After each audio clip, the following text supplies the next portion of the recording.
Hello, welcome to the AIM Data Use webinar series. As a reminder to the audience, you are automatically muted, so please submit your questions at any time during the presentation into the chat, and we will have a question and answer after the presentation. Today, we are having Nick Webb, who is with the Jornada Experimental Range in New Mexico, present using AIM data for wind erosion assessments. Take it away, Nick. Alita will help facilitate, as will Lauren Price and Alex Traynor from the NOC. Thank you.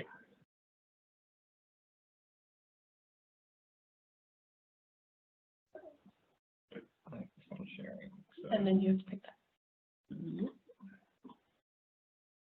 There we go. There we go. Yep. Okay, well, thank you very much for the introduction. So I'm Nick Webb. I'm a research associate professor at New Mexico State University and physical scientist with the Jornada Experimental Range in Las Cruces. Today I'm going to talk about a number of projects that all sort of wrap under the banner of looking at how we can improve wind erosion monitoring and assessment across western rangelands, with a particular focus on how we can leverage standardized monitoring data sets like AIM to support wind erosion assessments. The work I'm going to talk about is really a very broad collaborative effort. We have a number of partners involved in the National Wind Erosion Research Network, including BLM, and a number of folks listed on the slide here at the Jornada who are all contributing to various aspects of this work. So I thought I'd start by just going over sort of our high-level project goals before getting into the presentation, just as sort of an overview of where I'm going. We have 5 general goals for this project or set of projects. They are firstly to increase awareness about rangeland wind erosion and dust emissions. Secondly, to identify indicators of wind erosion and air quality that can be incorporated into existing monitoring programs and management frameworks. Thirdly, to develop tools, specifically sort of physically based models that we can use to produce new indicators that leverage available monitoring data sets. Fourthly, to deliver these indicators and interpretations of wind erosion to managers alongside AIM and NRCS's NRI core indicators and within ecological site descriptions. And finally, to identify sort of structural thresholds in ecosystems as well as functional thresholds for wind erosion that can be used to support establishing benchmarks for monitoring and management. And all of this really sort of fits under our broader goal of really wanting to make wind erosion information accessible to agencies so that the processes can be considered alongside other ecosystem services in management decisions. So today I'm going to start with a bit of background on the wind erosion process, and in that I'll introduce the sorts of indicators that we can use to monitor wind erosion. That will sort of lead me into a brief description about the National Wind Erosion Research Network, of which BLM is a partner, and how we're using the network data to develop new tools. And sort of under that banner, I'll talk specifically about an aeolian erosion or AERO model that we're developing at Jornada. This is a sediment transport and dust emission model. And I'll also talk a bit about the landscape data commons that we're developing to really enable us to leverage this model and other erosion prediction models with large monitoring data sets like AIM. I'll then sort of finish up by looking at some applications of AERO, where we're going in terms of linking erosion estimates to ecological site concepts and site descriptions in EDIT, and our thinking of how we can hopefully connect erosion indicators to conservation practices down the line. So as I'm sure you're very aware, much of the BLM land across the western states is in sort of dry landscapes that are naturally susceptible to wind erosion and dust emission.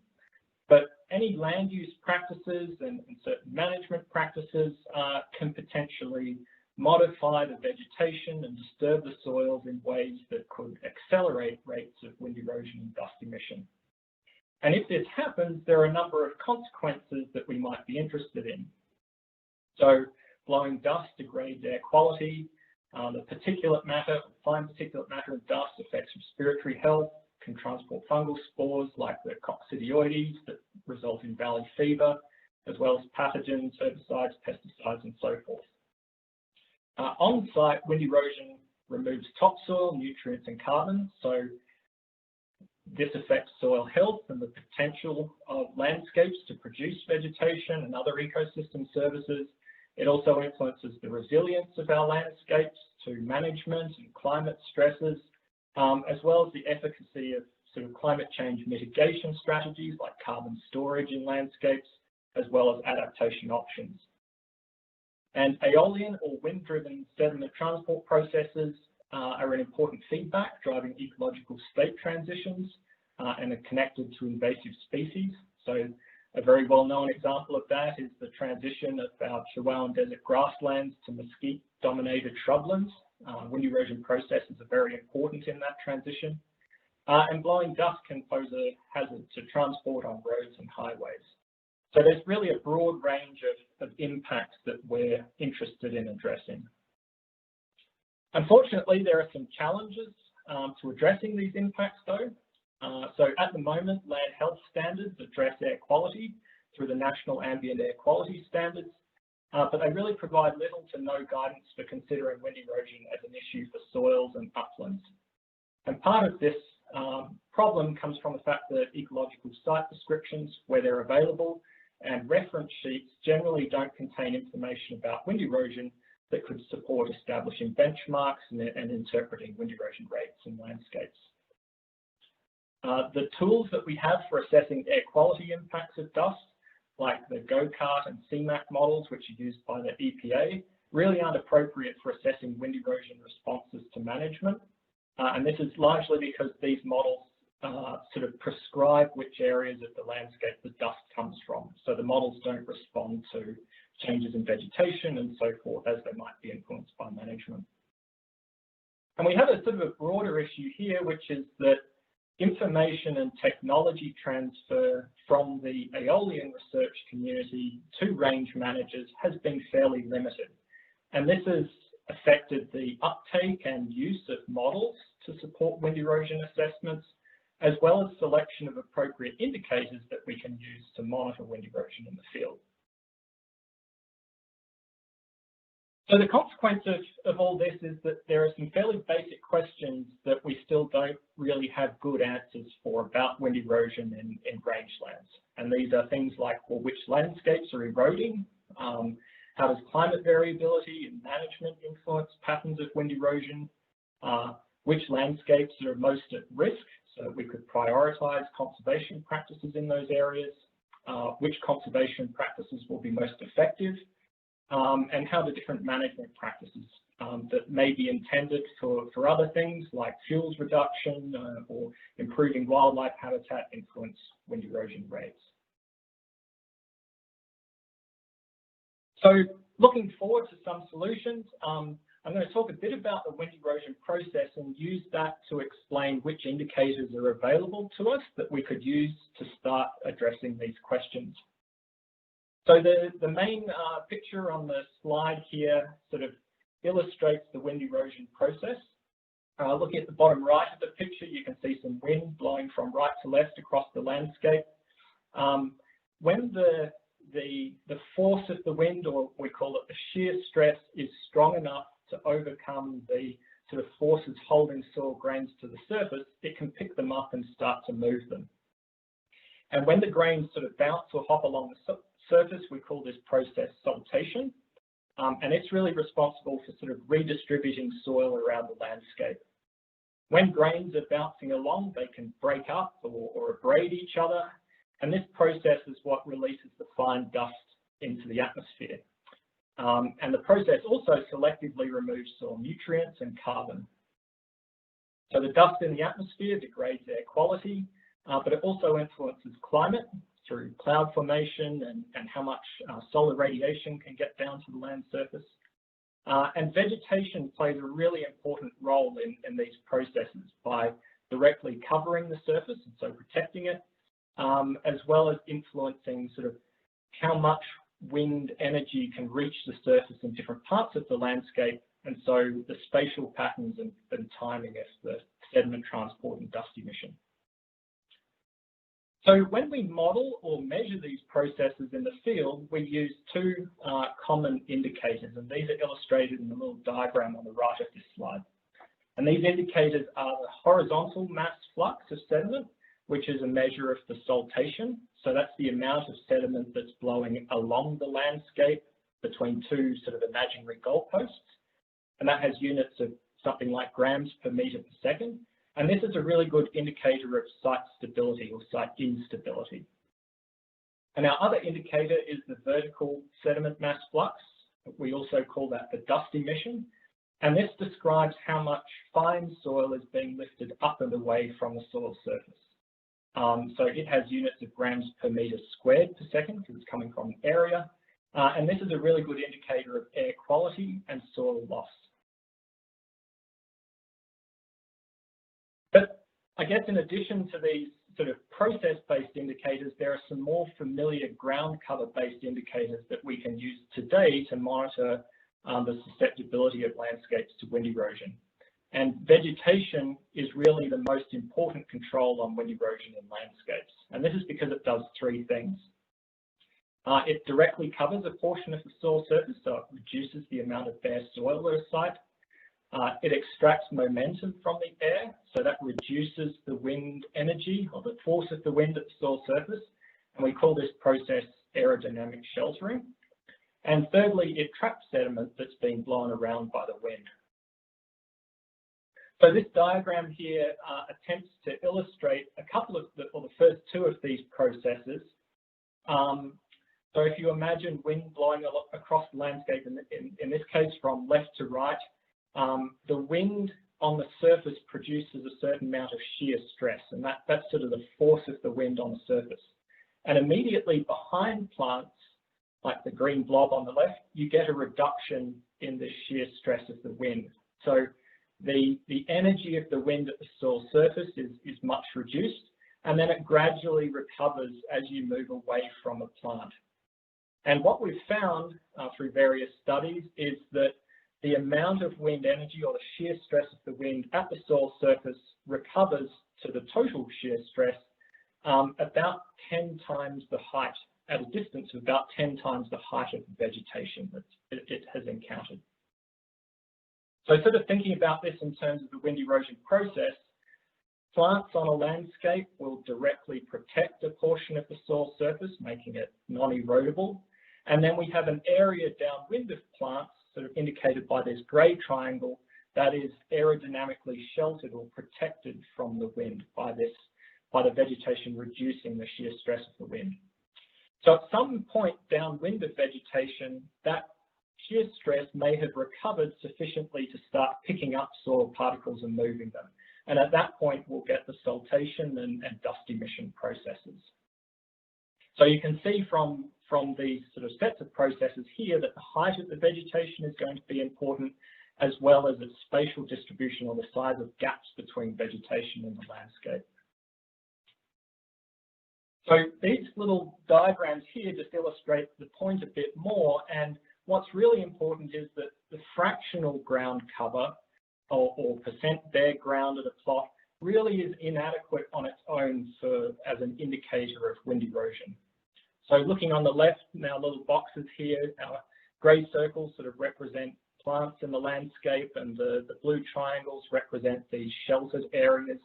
If you have the same cover of vegetation and the same height of vegetation, but change its spatial distribution, you can get dramatically different portions of the surface that are sheltered from the wind, and that can produce dramatically different wind erosion rates. Similarly, if you have the same cover of vegetation and the same spatial distribution, but change the vegetation height, you would also get dramatic differences in the portion of the landscape that's sheltered from the wind. So really, the vegetation canopy gap size distribution and height are critical for assessing wind erosion. And what may not be widely known is that the canopy gap intercept method and vegetation height method were included in the monitoring manual in part because they're very good indicators of wind erosion. So we have a number of standardized monitoring programs out there like AIM that are already collecting this information across landscapes. So the core methods used by AIM collect a lot of information that tells us about the susceptibility of landscapes to wind erosion. We also have a number of really well-established air quality monitoring programs from the county level to sort of the global level that measure particulate matter concentrations in the atmosphere, so how much dust is in the air. And these are supported by satellite observations. But at the moment, we don't really have anything that connects air quality and the sort of, well, the dust impacts on air quality with management of uplands. But there's a real opportunity here to develop models that can leverage the core indicators collected by monitoring programs like AIM to address how management and different land use practices are influencing the susceptibility of landscapes to wind erosion, and then connect that with air quality downwind. And that's really what we're aiming to do. So this slide sort of summarizes our approach for leveraging indicators from programs like AIM to support wind erosion assessments. And our approach has been to establish a small number of intensively monitored research sites to provide data to develop and calibrate a model that can leverage these monitoring data sets. And those research sites are the National Wind Erosion Research Network that we established in 2014. So we use the data from the network to develop this model, and the model we've called the aeolian erosion model, or AERO model. We've calibrated the model using data from the Wind Erosion Network, and we're now applying it to standardized monitoring data sets like AIM, NRI, National Park Services, inventory and monitoring data, as well as other data sets collected by ARS, USGS, and so forth. And the core methods of line point intercept, vegetation height, and gap intercept are really central to us being able to do this work. So a little bit of background on the Wind Erosion Network. As I mentioned, we established the network in 2014 as a multi-partner effort. It's really sort of grounded in the USDA's long-term agro-ecosystem research network, or LTAR network. BLM has been a core partner from the beginning in this, as well as Department of Defense, USGS, Nature Conservancy, and most recently Agriculture and Agri-Food Canada. And NRCS have been a key partner in supporting the model development side of things. So the slide here shows the location of our network sites. The blue markers are sites that are established, and we have 15 of those. We hope to get the orange sites online again when we can get back out to the field. These are located in areas that are rangeland and croplands across different soils, vegetation types and crop types, and under different management systems.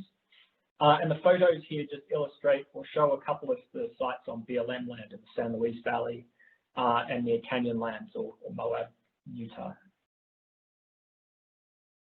So each of the network sites follows a standard methods protocol for the instrumentation and how we collect data. And the site layout's illustrated on the right of this slide here. So each of the sites covers a hectare. We have a central meteorological tower, which is indicated by the T, and there's a photo of one of those in the bottom left. These towers measure wind speed profiles, temperature profiles, and that kind of thing that enable us to characterize the wind flowing over the surface. Then we use a stratified random sample design to measure the sediment mass flux, or the horizontal flux of sediment across the landscape. And the coloured shapes on the diagram illustrate where those might be. So we have 27 sediment sampler masts. These are called modified Wilson and Cook, or MWAC samplers. We also measure dust deposition, and at some of the sites, we measure fine dust concentrations and dust emission. We also run vegetation transects at the site. So we have 3 100-meter transects, which are indicated by the grey dotted lines. We measure these 4 times a year, and we use a slightly modified version of the core method. So we've just added some additional soil surface codes and to really get a good handle on surface properties that can help us with our model development. And we're using these methods, or the core methods, at the network site specifically so that the research that we do and the models we develop can be directly applicable to larger monitoring data sets like AIM. So this slide illustrates sort of graphically the process that we're going through. On the left, we have our different standardized monitoring data sets.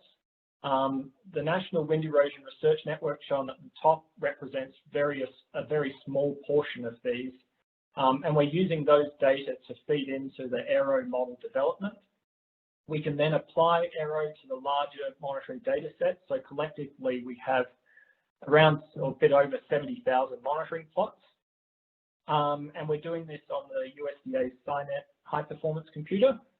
So for each plot, we produce estimates of the horizontal sediment flux as our indicator of site stability, and particulate matter emissions in different size bins that correspond to what we might be interested with under the National Ambient Air Quality Standards.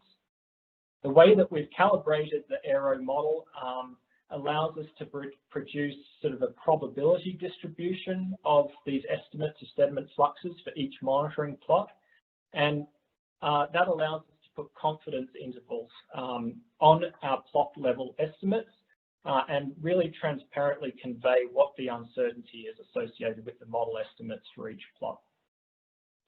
So from there, our approach is to essentially analyze the model estimates alongside our other core indicators of ecosystem structure and function from the monitoring data sets at different scales, and feed that into both research projects and development of sort of stakeholder tools to deliver this information. So this is a sort of a graphical representation of how the model works. We pull data from an individual monitoring plot, so it could be an AIM plot. Based on a plot location, we query additional information about soil properties like particle size distribution of the soil, as well as wind speed probability distribution for the given plot location. And from there, the AERO model produces estimates of these indicators of horizontal sediment flux and dust emission. So I don't want to overwhelm you with equations, but I do want to make a couple of points about this slide, which is that this slide illustrates really the entirety of sort of the guts of the AERO model. And the important point here is that in terms of erosion prediction models, this is a very small model with a very small number of parameters. And this means that we can really get a good understanding of where the uncertainties are in the model and how we can address them or take them into account as we report the model estimates. So just talking you through this a bit, on the left-hand side of the slide, we have a couple of equations that represent the soil erodibility or its susceptibility, or the susceptibility of soil to be picked up by the wind, and we can apply corrections for soil moisture. At the top of the slide, have a box labeled drag partitioning, and the equation in that box essentially describes how the wind speed recovers behind vegetation. So that equation describes that red line there. And this information goes into the large red box, which calculates our indicator of the horizontal sediment flux, and then that goes into the blue box, which calculates our dust emission. So that's essentially how the whole model works. So in order to apply AERO to monitoring data sets, we're developing what we're calling the Landscape Data Commons, which is a project that Sarah McCord and I are leading. This slide here illustrates the concept of the data commons. Starting in the top left, we have a number of standardized monitoring data sets like AIM, NRI, and those collected by the National Wind Erosion Research Network, all following the same core methods. The data commons has a set of R and Python scripts that essentially bring these data sets together into a central repository, including the sensor data from the National Wind Erosion Research Network. It allows us to connect these monitoring data sets with external databases, for example, on soils and plants, link these back to the plot level data. We can calculate standardized indicators across the different monitoring data sets and feed them into models like AERO, and we can then link the estimates from the models back to the plot level indicators and feed those out to users through community tools like the Land Potential Knowledge System and hopefully through ecological site descriptions in the Ecosystem Dynamics Interpretive Toolbook edit. So to enable us to do all this, Sarah has written an R package called Pterodactyl that does all the data wrangling. And Pterodactyl essentially enables us to work with data collected following the core methods that AIM uses, as well as other data sets collected by National Wind Erosion Research Network. So it allows us to gather these different data sets together into organized tables, join various grouping variables that can support analyses, and from there calculate standardized indicators to support analyses and to support model applications. So this slide really describes sort of the functionality within Pterodactyl for calculating different indicators. And Sarah has organized this by method, which you can see down the left-hand side of the slide. And there's a lot of flexibility in the functions in Pterodactyl to enable us to sort of customize our calculations for different purposes. So you can see different sort of sets of functions here, and those that we use to produce the inputs to AERO are highlighted in yellow. So we need the average maximum height of the vegetation at the plot, we need the full canopy gap size distribution, and we need the percent cover of bare soil at the site. If we were running a different model, like a water erosion model, we might use a different set of functions to produce the standardized indicators for that model. So when we apply AERO to monitoring data sets, we can get plot level estimates of sediment fluxes for different sort of particle size bins. So the maps on the left here illustrate some examples of an AERO application to, I think, about 30,000 AIM and NRI plots. So the top map shows the horizontal sediment flux, so that's our indicator of site stability. And the bottom two maps show PM10 and PM2.5 emissions. So this is fine dust emission, which are indicators of air quality and soil and nutrient losses. So we can drill down into particular areas of interest, like New Mexico, and the larger maps here show AERO estimates for about 1,100 AIM plots for the same set of indicators. And we can start to interpret these in the context of other indicators of ecosystem structure and function and ecosystem services that we can derive from the monitoring data sets. It's quite difficult to interpret the model indicators or the model estimates because we really don't have a whole lot of context for knowing what's a large sediment flux, what's a small sediment flux, and what the ecological implications or air quality implications of those fluxes might be. So the approach that we're taking to interpret the model outputs is to do so in the context of the ecological land resource hierarchy. And at this point in time, we're really trying to focus on understanding what are distributions of potential sediment transport rates for different ecological sites in different major land resource areas. So the graphs on the right here show sort of probability distributions of sediment fluxes predicted for plots in different ecological sites in MLRA 42 in New Mexico here. So what we're looking to do with this is essentially drill down where we can to the ecological site and the state level to understand how changes in vegetation state within landscapes might influence wind erosion rates. And from there, use that to help us define benchmarks to support our monitoring and management efforts. So Rachel Burke has been doing a lot of work to develop quantitative keys to key the monitoring plots to ecological sites and ecological site groups and the states within those. So these graphs show 3 indicators: bare soil, percent of plot with canopy gaps greater than 1 metre, and mean vegetation height for the gravelly and sandy ecological site groups in southern MLRA 42. So what you can see is that this kind of plot enables us to visualise what are the distributions of these indicators for the different sites and states, and start to examine how do state changes influence the structure of vegetation in landscapes. So by applying the model to these indicators, we can also produce estimates of sediment fluxes and look at what potential wind erosion responses will be to state changes within a landscape. And we can start to pull out some interesting things. So looking at the sandy ecological site group here, you can see that the transition from our sort of reference black grama grassland to our mesquite shrubland results in an increase in vegetation height overall. So you would think that taller the vegetation, the more sheltering it will produce.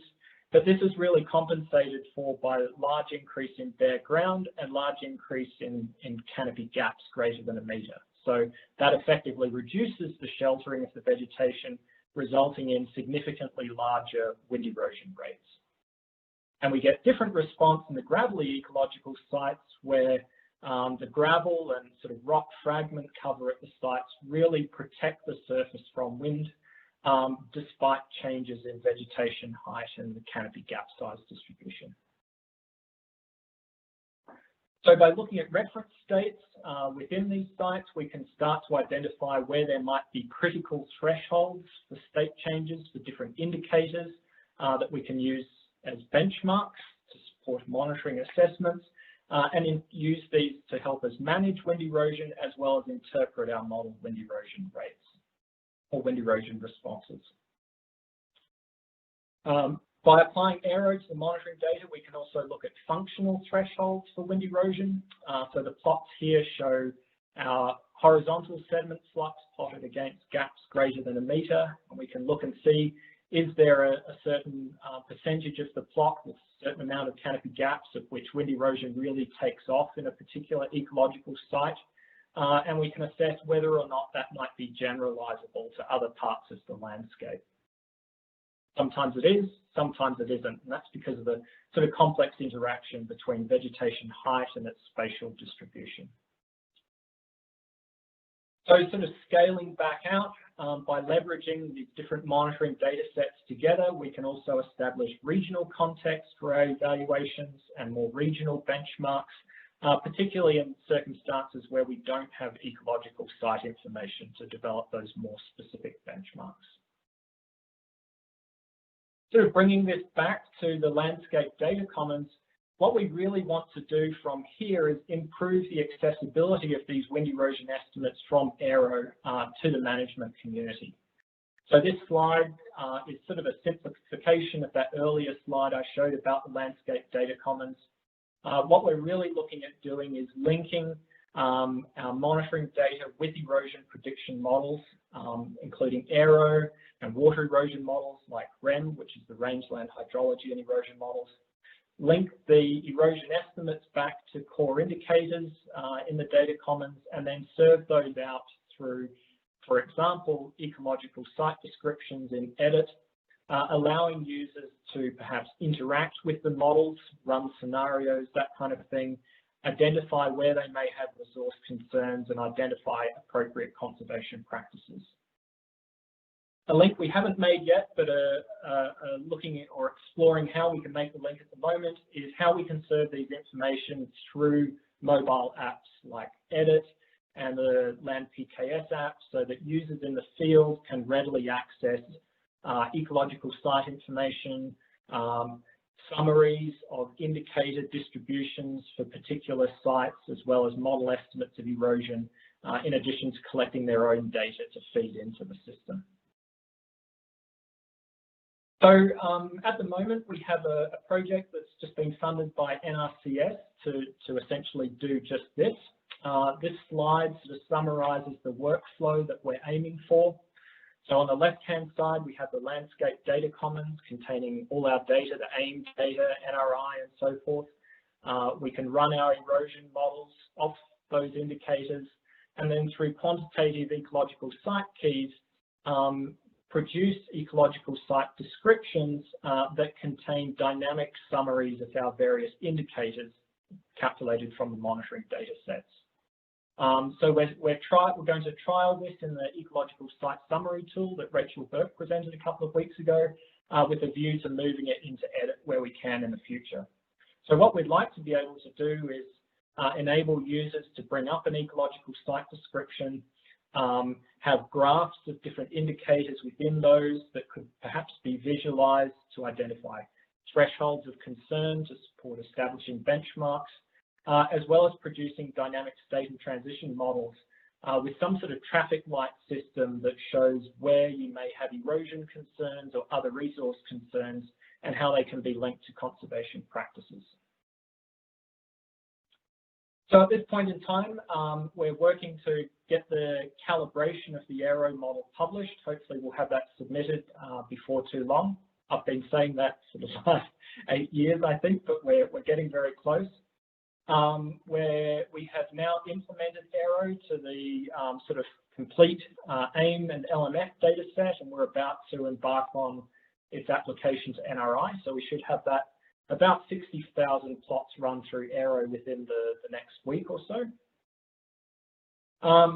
We're now looking at how we can serve these model estimates alongside other core indicators through the landscape data commons, focusing on indicators that relate to soil and site stability and air quality. And from there, looking at how we can incorporate the estimates into the ecological site summary tool with a view to eventually getting them into ecological site descriptions in edit alongside other core indicators of ecosystem services. A sort of parallel to this sort of more applied effort, we have a number of projects looking at applications of AERO to understand more about wind erosion in western rangelands. These include projects looking at impacts of oil and gas development, cheap grass invasion and altered fire cycles, as well as grass shrub transitions in landscapes. We're hoping to get a project going looking at potential impacts of pinyon juniper fuels reduction treatments on air quality using AERO and monitoring data. And through the LTAR network, we're getting a fairly large project going looking at sort of interactions between invasive species across both public and private or non-federal rangelands in the west and soil erosion. So I'll finish up there. I've just listed a few publications on here that you can access if you're interested in more information about what I've talked about. Just on the weekend, we submitted the top paper to Rangeland Ecology and Management, which describes the importance of vegetation canopy gap size and height for monitoring wind erosion. The second paper there looks at indicators and benchmarks for wind erosion monitoring and assessment. The second part of that paper really addresses approaches for establishing benchmarks that are relevant to a broad range of indicators, not just wind erosion. And the other papers talk about the wind erosion network and our vision for this work. And I'll end it there. Thank you.